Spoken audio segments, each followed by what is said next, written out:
MP11, assessing posture, correcting posture. Guys, we're going to talk about the pelvis today. We're going to talk about posture. We're going to talk about the three main postural abnormalities that we normally see in the pelvis, which would be anterior tilt, posterior tilt, and also lateral tilting. Okay. When you look at the pelvis is a ball. Okay, it's a ball that holds all your organs, okay, and it's got a little bit of movement in there that allows us to move, okay, run, walk, and it's very, very significant. And did you know that in Eastern medicine, the pelvic floor in your pelvis is the energy center where all chi comes from?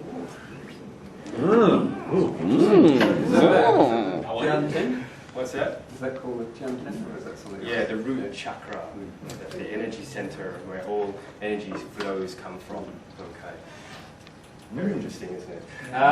Okay, so now we're talking about the three abnormalities of the pelvis. It's a good idea that we draw this onto your pieces of paper that you've got on there. And I like to liken the pelvis and the spine to a boat with a mast on that. All right, so there's your boat. There's your mast. In the old school boats, they usually have masts, and you usually have tension cables in here that hold the mast up nice and high. And so usually there needs to be a balance of tension right through the mast so that the mast stays nice and straight. If there is too much tension over on one side, it will cause the mast to either bend or the entire boat to actually rock from the bottom. Okay? Either backwards or forwards, whichever one. Let's say if the tension cables on the front were a little bit too tight. Okay, so ideally we should be nice and balanced right through. That is neutral, right? But that is not always the case. We're always in either a posterior tilt or an anterior tilt.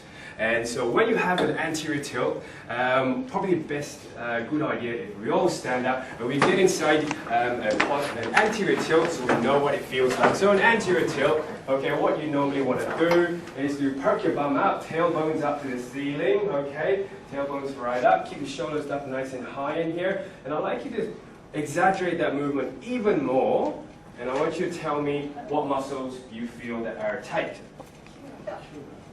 QL? Lower back, erector spinae. Lower back, erector spinae. Great. Okay, so what I'm going to do here, I'm going to use this color, all right, to go. These ones are tight. Your erector spinae and your QL. What else is going to be tight? Hip flexors. Hip flexors. Great. So they've got hip flexors down the front here that are going to be tight. So there's the hip flexors, and also down there there'll be quads. So what would be quite weak in that area?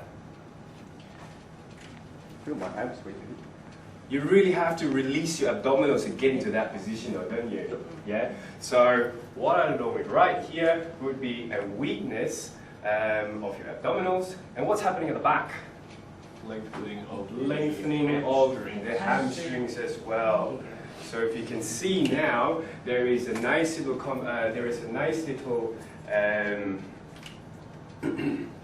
relation between your erector spinae, your quadratus lumborum, and your hip flexors that are tight that will actually anteriorly tilt your pelvis. This way, the loosening of your abs and also your glutes and your hamstrings and hammies to release and have it anterior tilt that way. So if you'd like to take 30 seconds, just write that down on that piece of paper and then tell the person next to you about the anterior tilt and the muscles that are being used. That would be fantastic.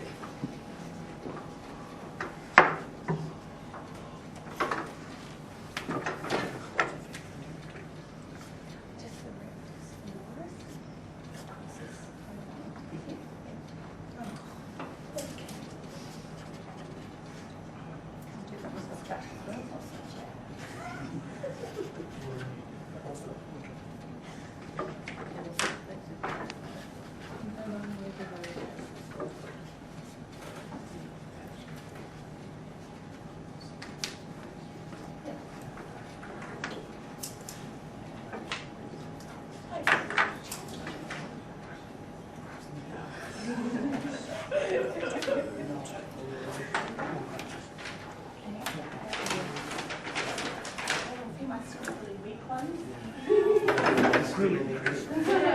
do you got, Chris? My tight muscles that I felt were my lower X1 and my QL. Yep. Also my hip flexors and quadriceps like the rec fin. Yep, absolutely. And I felt my abs loosen and my hammies loosen. Fantastic. Same ball. Excellent. Great. So guys, attention's back here. Really quickly, now that we know that there is tightness in your QLs and also your hip flexors and quads, what would you actually prescribe as a stretch and also a strengthening exercise for an anterior tilt? Hip flexors. Hip flexor stretch. Stretch for the lower back. Stretch for the lower back.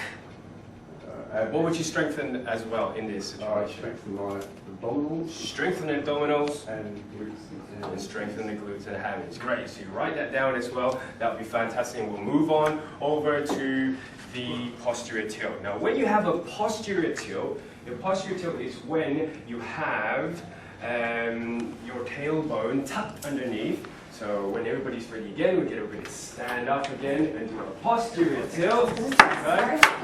Chest up. All right, so posterior tilt. All right, so tailbone, tuck your tailbone under your legs, and you have a posterior tilt. I'd like you to tell me really quickly what sort of muscles are tight and strong. The glutes. My butt. Butt, glutes. Yeah, and what else? What else? Six pack, abs. Yes, abs need to be really strong as well. Okay. And what's loosening up at the same time? Happening on the other side. Rectus spinae. That's getting stretched, yeah? Oh, sorry guys, wrong color.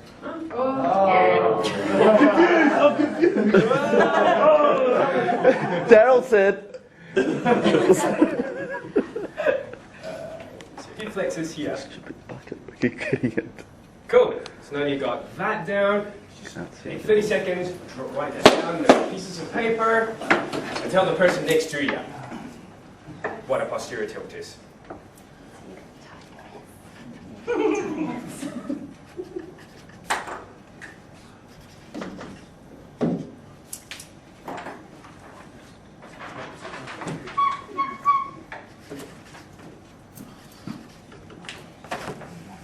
do you got for Chris? I can hear from you this time. Okay, so in a posterior tilt, I found that my erectus spinae forearm had been extended, so they're longer, as well as my rectus femoris quads group, as well as the hip flexor group. And so that's made the abdominal group and the glutes and the hamstrings tighten up, or are tighter, that have released these two areas to put us in a posterior tilt. Excellent. Is everybody ready? Yeah. Yeah? So just from this, what would you strengthen and what would you stretch? Just by looking at those colors. Stretch abs. Stretch abs, stretch glutes. What would you strengthen? Hip flexors Hip and flexors QL. Hip flexors and QLs. Awesome. All right. Fantastic. And we come to the last abnormality, which is a lateral tilt. Okay, so everybody stand up again, do a lateral tilt. What I would like you to do is either hike up your right side of your hip or your left side of your hip, whichever one, keeping the shoulders nice and stable. You're just lifting one hip up higher than the other, like you've got one high heel on and flat on the other. So what do you feel right here if your shoulders are stable? What do you feel twisted? What sort of muscles are tight? QLs. QLs. Does everybody feel the QLs? Yeah, QLs will be tight usually on one side. So normally when you have a hiked up lateral tilt on one side, usually it will be one tighter QL than the other side. And sometimes it can also be a tightness in the front muscles as well, the internal and external obliques as well, pulling out at the same time. This creates an imbalance or a lateral tilt, or one side up higher than the other, usually caused by a lifestyle type of caused by lifestyle. A lateral tilt will be sitting down on a wallet for too long. I personally have got a tighter right quadratus lumborum because I've been sitting on my wallet, which is about 1.5 inches thick for the last 20 years. So, That's not bad, eh? That's not bad. It was all cards. it out your pocket to get the money out. So I've carried a tilt in my hip for the last 20 years, and that's because I've got a tighter right side, and I don't really have a shorter leg or anything like that. Sometimes you'll have clients that present to you with leg length discrepancies. They may have had an injury or an accident. They will have to connect a broken leg, and they will have a different leg length, and that messes up the hip, and they will have a lateral hip tilt. Okay, and I'll leave you with one more. Did you know we tend to cross our legs when we're seated, so that it actually gives our pelvis a little bit more support, and we get more confidence when we actually cross our legs. Did you know that? No? No, but we do that anyway, just to give our pelvis a lot more stability so it doesn't move around too much. So there it is, the 3 pelvic abnormalities, and what are they again, guys? Anterior tilt, posterior tilt, lateral tilt.